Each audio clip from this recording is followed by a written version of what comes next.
right, guys, it's Sean and James with this episode of Get Forked. That's right, Get Forked. And we're going up some kind of woodland road. It's a block from my house, you do. But it's a wooded road. We've never been here. I've never been here before. Can we stand in a mud puddle and say that we're in South Carolina? Possibly. That could happen. So, James, before we go too far, you were talking about your haircut. So I went to get a haircut, and the lady was late. And so I'm out in the parking lot in front of the Sunoco, which doesn't look sketchy at all, but, you know, and she's like, "Are you here for a haircut?" And I'm like, "Yeah, but the lady's not here." She goes, "Well, I'm the barber." And I'm like, "Well, there's a win." I'm the barber. So then, yeah, pretty much. And then she's like, "Well, can you help me with my dogs?" And I said, "Okay, I guess." And so the one dog, so she hands me both the dogs, and the one dog's really, they're both little yappy dogs. They're not like real dogs like I have, you know. And so they go, and the one slips right out of its little collar thing that she's got on it. It's like a Lecter device that he found a way out of. And it's going towards the highway. She's like, "Oh my God, what's gonna go?" I said, "I don't know, it's your dog." You know, and I'm like, I met this woman like 4 seconds ago and she's already clinging. My God. And so we corral the dog, we get it back in the thing, and then she's like, "Hey, can you go out into my trunk and get the cage for my dog?" And I'm like, "Yeah, this is where I wind up dead." Okay. So eventually we get in there, and she's like, "Oh, can you put that cage together?" And then, "Do you know how to put that cage together?" I said, "No, I just came for a haircut, you know, like the reason I'm here, you know." So then she's like, "So what do you want?" I said, "Well, I want it shorter and even, because when I do it myself, it just looks like a travesty." You can ask Will Capps. He'll tell you. So I actually got it done 45 minutes later when she was supposed to open at noon. It took her 5 whole minutes to cut my hair. But, like, the whole thing was just a horrible experience. But it doesn't look that bad, though. No, it's a nice haircut. But, you know, it's just all the extra I had to go through. And this is my life. You know, I guess when you're in the service business... House for sale. Land for sale, actually. When you're in the service business, you should really not abuse your customers and make them do more than...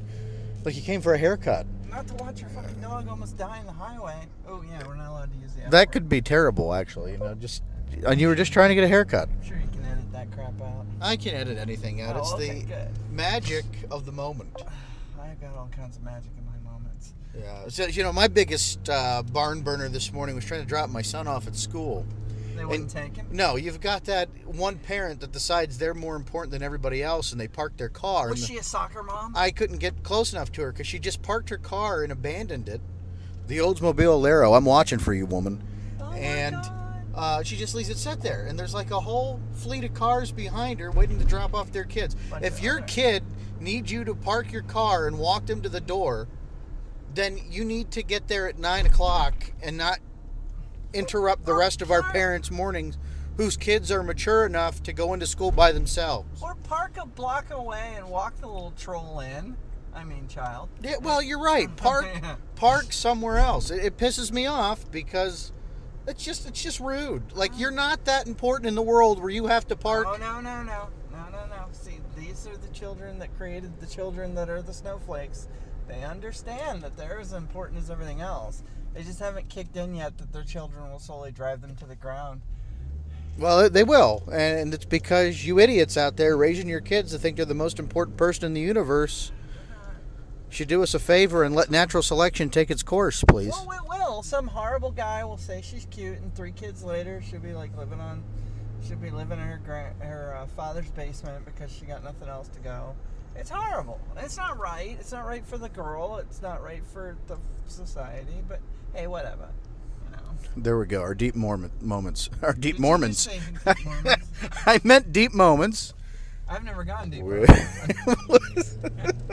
I think religiously they don't go that round. All right. Don't So mind knocking on the door, just not the back door. and so we segue into our next topic, which is McDonald's. Well, we're going to go in and we're going to go through we're going through a drive-through. So I can eat and drive at the same time, because that's a special experience. It is.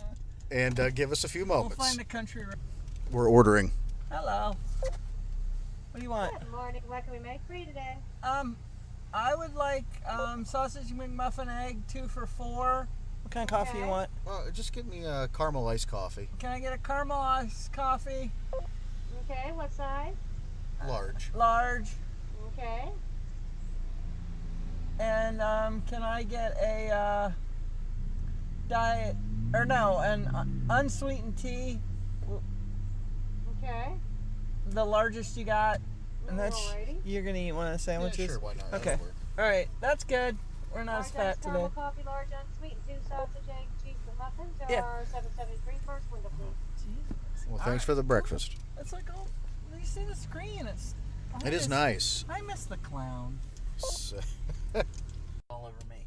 The tea all over you already. Spilling the tea. We just pulled out of the parking lot. Oh, here we go. Oh, Christmas. What was that? That was me driving, not like an old lady. Well, no, you pretty much bulldoze. You're a bulldozer. Yeah. Hey, this is where Lori's apartment used to be. Yeah. I think Greg lived there. There's a lot of people. The Gilbs lived there. My brother used to live there. Oh, really? Yeah, that's before he. Anyway. Can't alienate our whole audience, Big. Lived on my couch for a little while after that, but whatever. Well, it was a nice couch. Yeah, it was. Well, it's got a pond. The dog likes it. Actually, it goes into a little stream area. Does it? Hey, we're getting up to that point where we almost got arrested for planting a garden on Water Authority grounds. It runs through Hagerman's Run. Yes, there was a time where James and I were trying to plant a garden, Yes, for Bigfoot. and we almost got arrested Creatures. for criminal trespass. Look at me, random old guy. He's probably wondering why we're going to his place where he hides his bodies. Oh my God, it is a happening. It's a turf war for serial killers. Oh, there we go. Oh, that was swell. I liked it. This Well, road brings back great memories. Yeah, we got followed by police for like what, 25 minutes? And an unmarked white van one night at 1 o'clock in the morning following us home. We had to take an extra way to your house. Yeah, we rolled by the police station and he stopped following us. That was an interesting time. Mosquito Valley Reservoir, which provides water to Williamsport, South Williamsport, the greater Williamsport area. My dad told me if that ever broke, it would basically destroy most of Williamsport and Southside. Oh yeah, it would be terrible. It'd be cool to see for about 5 minutes. As long as we're on this side of it. If we're down below, you wonder if it's like that scene in Look at the rushing. well, I guess you would have to be in Japan in the 40s to understand what I was talking about. That scene where they dropped a Hiroshima? Hiroshima, yeah. Oh my God, yeah. Let's just bring up the annihilation of a small. You and I weren't even born at that time. We have no responsibility to that. Oh, there's a lot of shit we're blamed for that we have no responsibility for. Well, that's true. But that's a whole other conversation. Yeah, I don't know if we should tackle those. I don't think we should because, my God, I might want to be a senator or possibly, a Supreme Court nominee someday, and this could be the reason why I was never chosen. No. Well, I think I've given up the fact I'm never going to be in public office. There's a So, whole list. Just the fact that I can't write a complete letter would be enough of a list. well, you can write a letter. You just need it approved first. Yeah, whatever.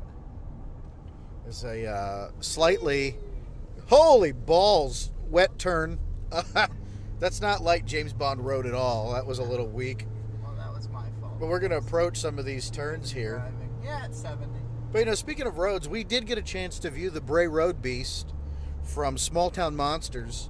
Seth Breedlove, our buddy, and team, they hit another one out of the park. What'd you think about it? I liked that one. It was very concise. It explained a lot of the lore, and he didn't use the Over-dramatization. he didn't over dramatize it, but he also didn't use that crazy crackhead that in the middle of nowhere. I saw this thing and it almost killed me. Da da da. Like there was some science there, and why werewolves exist, and what they were named, and what you would what information would actually be useful if you wanted to go visit that town, to who they really talked to, and what dates things happened. The beautiful town of Elkhorn, Wisconsin. Wisconsin. We should go there and get some cheese while we're at it. Oh my God, I love some cheese. But, in the seriousness of all things, it was a well-made film. The coloration was really nice. There's a lot of art. And it pulled you into it, though. It didn't distract you from it, which is really important in these documentaries. And I thought that the subject matter was handled very well. Linda Godfrey, of course, is always a gem to talk to. She's just a great lady in general. And her being able to tell that story in front of the camera and be able to talk about the involvement she had with it, and my buddy Jay Bachochin, and it had a lot of recognizable faces on it, which I guess for me brought me into the story more and gave it that personal connection. And it was really good, solidly made. The music was great as always. Brandon did a fantastic job, Brandon Dalo. The narration was good. I have a preference for Mark Matsky, but Lyle did a good job. Something about the way Mark narrates that I like. But that's just me. That's the only critique I have. Other than that, I was a producer. I was even mentioned. Not like some people. Well, I was, but a little snafu on the technical end prevented my name from being in the credits. But I don't hold it against him. I've kickstarted every one of his movies. He just brings it up every chance he can. You brought it up this time. Just because you like to singe my hairs. Sip of tea there. So overall, what do you think? Is it going to be a big of a win as Flatwoods or the Mothman, or do you think it has more of a niche audience? Well, the thing is with that one is I think it might be a niche audience because the Mothman is... The Flatwoods is the same way for me. I don't know a lot about that, but like the Mothman, like there's so much goes on with that. Like they have a whole presentation. Like this year's Mothman Festival was amazing, even though we couldn't go. We saw the pictures. There was snafu in going. I still got a shirt from Far Giorgio coming. Yeah, I got to pronounce it right this time. This morning. Very good. I have to get one yet. Well, as soon as I saw it, he has a really nice painting I wanted to, so I'm hoping he held it for me. But the thing is with it is that those two there, I mean, if you're from that area, then you're looking at, a lot of people are doing it. But do they have, like, the yearly meetings and stuff like that, or is there... No, and I guess that's it's becoming more prevalent everywhere else. They're starting to talk about it at other conventions and conferences. Seth debuted the movie, I think. Well, didn't debut it, but showed it at the Mothman Festival. And, of course, Mothman of Point Pleasant, which is probably still one of my favorites that Small Town Monsters has been. But we have a personal connection to it. We were going there every year for a while. The last couple of years, we've missed it. We got to go back. And we miss our friends, Eric and Carrie, the fabulous Far Giorgios, Jeff and Tanya Thomas. We love you guys. We missed you. And so many other friends we have there. The Fresh Made Donut guy. I wonder if anybody committed suicide. I hope not. That's a travesty from that one year we did attend. The guy jumped in during the Little Miss Mothman pageant and iced himself. Let's scar some children. Well, let's scar some people, and it prevented you from getting your donuts. Oh my God, and they were amazing. They were like fresh made. Like the guy made the batter in front of you and everything, and he washed his hands. That was very important. Washing your hands. All right. Hygiene is important while making food for the public. When you're making food for I think some people miss that. Oh my God, yes. Man, look at this view we have over the, Allen Wood and the, well, that's just picturesque, folks. I wish you could see the view we had going on right now. If you quit pointing it towards your face and pointing it towards over there. Well, we're just recording. We're not Facebook Living, so we... Thank God. I didn't think people wanted to see us this morning. Is that why your pants are still on? That's why my pants are on. Oh. What the hell? And another turn. Ah! Okay. So, I guess revisiting that quick. Bray Road Beast, solid movie. I highly recommend it to everybody that is a fan of cryptozoology. Seth makes a good film. He does. He's become slowly becoming a master of his craft. Like, if I don't know anybody else who does this, what he does in a consistent way, and takes care of the story in a way that Seth and his team does. And they also have a couple shows coming out on the Trail of Champ, which I got to talk to Seth a couple months ago about that. It was actually, he produced it, he didn't film it, but it was still expertly done. It follows Katie Elizabeth and William Dranginis and Scott Martis and everyone else involved in the hunt for the lake monster known as, Champ. Did you see it? Is it like a plesiosaur? They don't know. I mean, that's one of the... Or is it like an overgrown science mud puppy or something? Well, I guess there's varying different descriptions of the creature. I guess that's one of the things that kind of makes it hard for me to lend credence to do lake monsters exist, is it appears at times not everybody sees the same thing. Now, when we have hurricane, this was a question I had, because we just had the hurricane, which didn't affect us much. It rained like 3 weeks before, and I'm not sure if it's not going to rain today. But when cryptids live in a certain area, and there's a hurricane or there's a flooding, and it's a water creature, is there a chance that water creature can move? Because I know that when hurricanes go through the ocean and they also move on to land, sometimes stuff from they find animals from the ocean littered all over the place where it hit landfall because it kind of made a sharknado or whatever else it could suck up. And I know that from previous experience that sometimes, like, not as much tornado, but like when they move, when there is a big flooding or something like that, alligators that were in one area will wind up in another area because The storm surge and what have you. The storm surge moved the water area. Yeah. So do they think that Champ has always been there, or that Champ just showed up one day? I mean, when did they first see this thing? That I actually can't answer for you. I'd have to research that a little bit. I'm not a lake monster guy. I'm a Jesus, dude, move! I'm a Bigfoot guy, and venturing out into these other topics expounds my mind. But I can't say I'm an expert and even an expert in knowledge on those creatures. We could ask Henry May. I'm sure he'd be able to pull it up for us. Henry's got so much to do. Oh my! He's not throwing anyway. Ramen noodles on his lap. We love you, Henry. Yeah. It's still corn season. It is. So they're going to be harvesting this shit soon. That's tall corn too, man. Oh my god! Yeah, I couldn't get corn to grow in my yard. My dog kept peeing on it. No, we're I gonna. don't know if I want those kernels anyway. Yeah, this is. I don't even know where to go from there. How do you segue away from urine corn?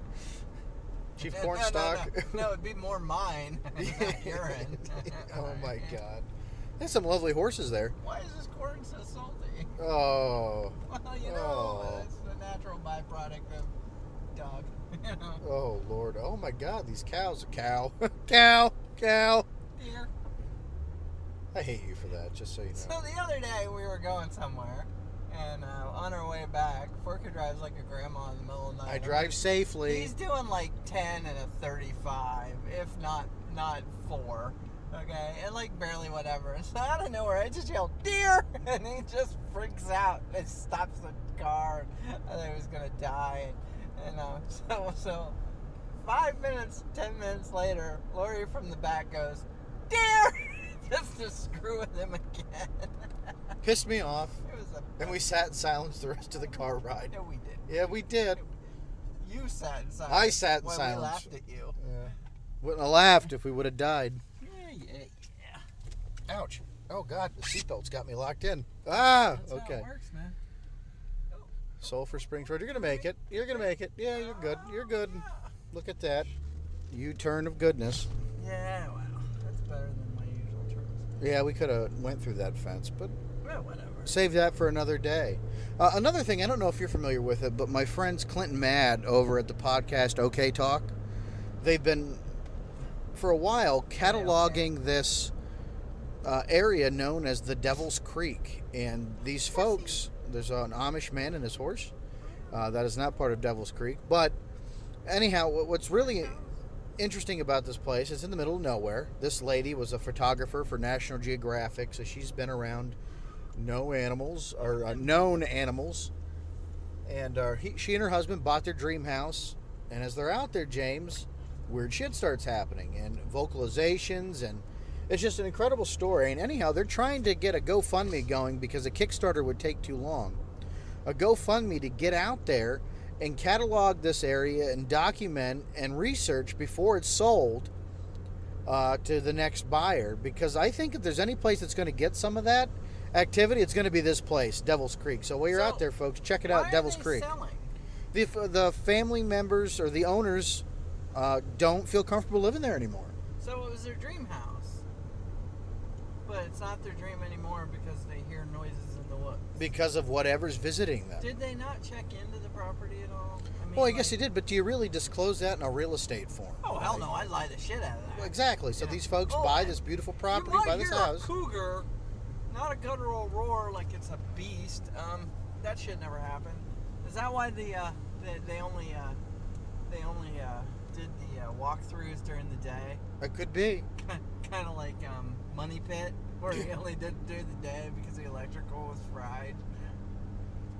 So these folks, it's their dream house and they can't live there anymore because of the occurrences happening there. She doesn't feel comfortable by herself there. She still spends a lot of time by herself in that property because her husband travels for work.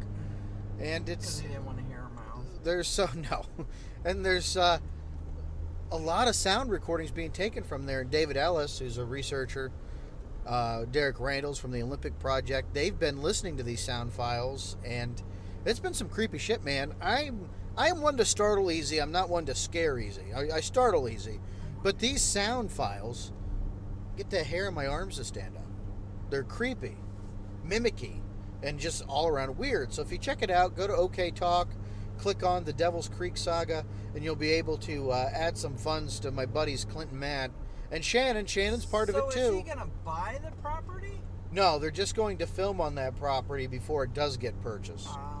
So it's a time-based thing. It's really it's a crunch for time. So did they find somebody to buy the place? I don't know yet. I don't think so. Did they lie to him too? Like, hey, yo, what's that? Nah, just mangy dog. You're good. You know. Well, I'm not going to ask that question. The less we know, the better. I just wonder. I wonder how you market that. Like Lauren Coleman's wife, Jenny. She's always looking at these weird houses in Maine, and they're like 140 grand for this house. I mean, this thing's like amazing. It's 12 rooms. It's like 12 rooms. The other one was like the most amazing Stephen King bed and breakfast you could ever find. But then when you do the Google map, it's like knee deep in 27 cemeteries. Yeah. You know? But me personally, it's like it's 12 acres that's not cemetery. Or so many acres that's not cemetery. In a house that's got great bones. In a house that's amazing. Well, I'm probably there's great bones in it, but it was pink though. That bothered me. Well, you can fix it. There's a thing called paint now. Yeah. It's new. Oh my god! Remember when mine was all F-white? I remember. But the thing is like those places like that is if you see the potential. But there's got to be somebody somewhere that if you said, by the way, there might be a Bigfoot-like creature outside your yard, there would be people who would buy it for that particular reason. Well, and that's a possibility too. I mean, the culture around that has definitely changed. A lot more acceptable today than it was back in the 70s and 80s, trying to sell property where it was haunted or. Well, Like, if somebody was murdered in a house, I don't think that would be a sway in the decision making for me. If you look at the world, there's not a house that exists that somebody didn't die in, or the land around it. Well, I guess that's a good We didn't exactly ask the Indians to leave politely, okay? It's true. Hey, here's a, You cold? Here's a blanket. Don't mind the small I'll pox. give you a little piece of paper here, And it's not You've funny, but it's true. You've been evicted. But, like, all these people that are like, well, I'd never stay here if this happened or this happened is, like, whenever we went out to these places, I never felt unsecure. The only thing I felt unsecure is I don't like going places at night because I have a vision issue. It has nothing to do with the fact that something might grab me from nowhere. It's the fact that I that's can't just see me. 3 feet from a... Yeah, I know. I've told you. You gotta buy me dinner first. At least. But, like, the biggest problem that anybody ever has with all these places is they're like, oh, well, I don't want to stay at this place because it's haunted or whatever. 90% of what goes on is because somebody's screwing with you. If you're going to have an actual sighting of something, even this lady that says she's seen all these things on her property, if it's lived there for so long and it's not attacking the property, someone built that house, someone lived there long enough for her to call it her dream house. Mm-hmm. The creature can't be that hostile.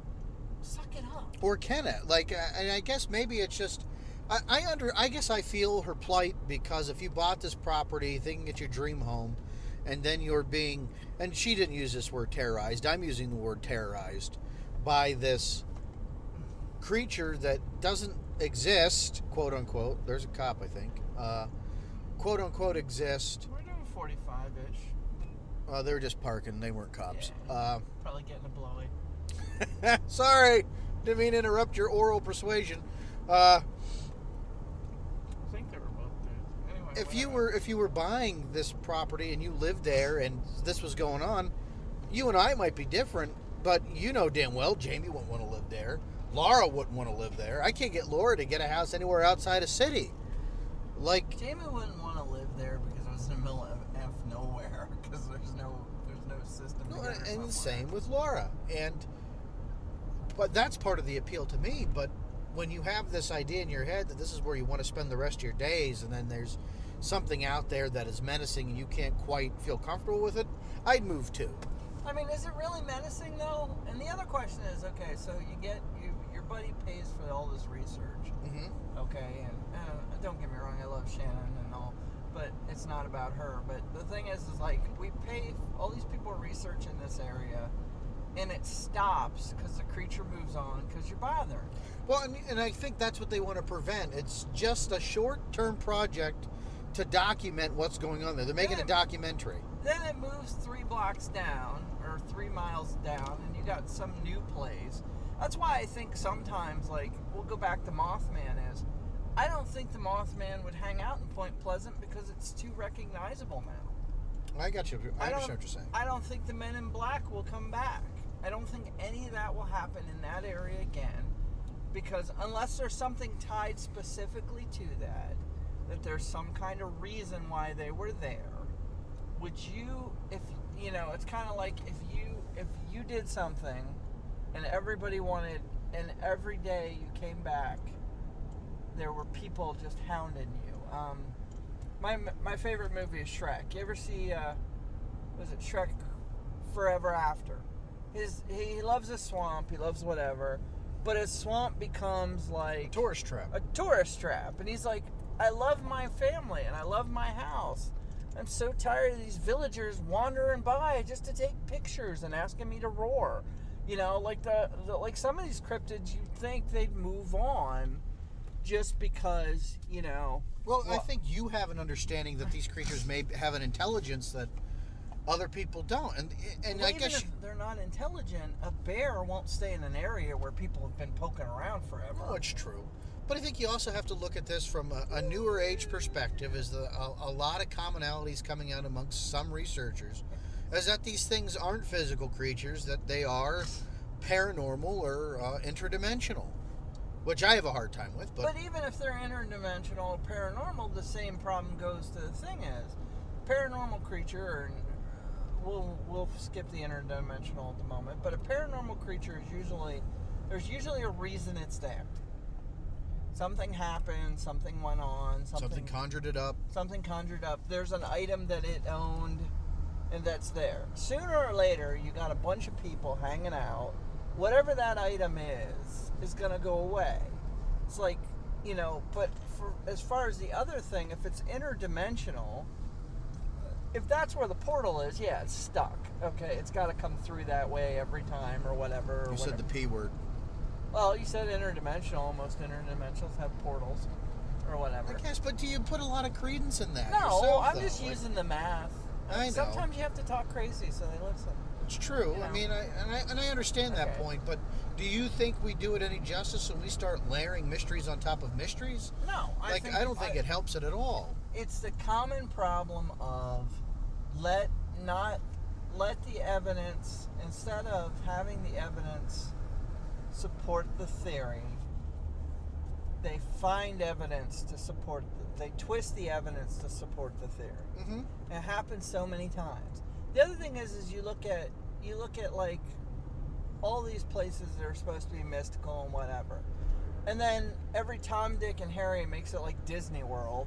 And where's the mystical part of it anymore? There's no mystical part because whatever made it mystical got tired of looking at people taking pictures of it. You know, it's not Old Faithful. Yeah.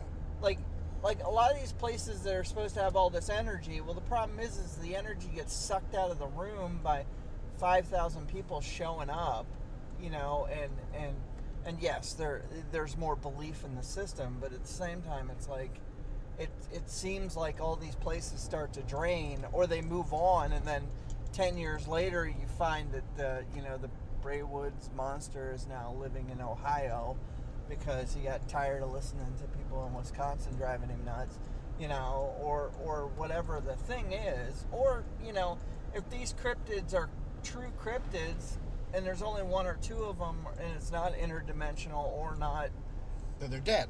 Not whatever, they die eventually. I mean, if it's a lichen, I mean, doesn't the werewolf eventually die? I mean, if it's immortal, then, you know, where's its tribe or whatever? Because you can't have just one. No, and I understand that. Just my frustration, you know, mounts when we start lumping unexplainable phenomena on top of other unexplainable phenomena. We try to twist it together and turn it into a new type of mega cryptid or being. But sometimes there is a lack of explanation for these things. And maybe it is worthwhile under certain circumstances to entertain those. I don't know. I guess I'm torn between it. Because sometimes you just can't tell. Is he going to turn? It's called a turn signal, buddy. I think we can go. Yeah, well, you think we can go until that truck hits us in the face? Well, that would Look, at suck. least that one's wearing his... There's no way that truck's making it through Hagerman's Run. That thing will be twisted and turned and deaded. Ow. Sulphur Springs Road isn't that bad. So, folks, Sean and James here. Going to finish up our conversation as we drive back to Casa de Baker. Thanks for listening to us. Who never knows when we'll show up or when we'll be back. Any closing thoughts, James? No, not really. I mean, I got a bunch of stuff to do today. Yep, nothing on mine either, folks. Thanks for listening to Get Forked with Sean and James. See you later.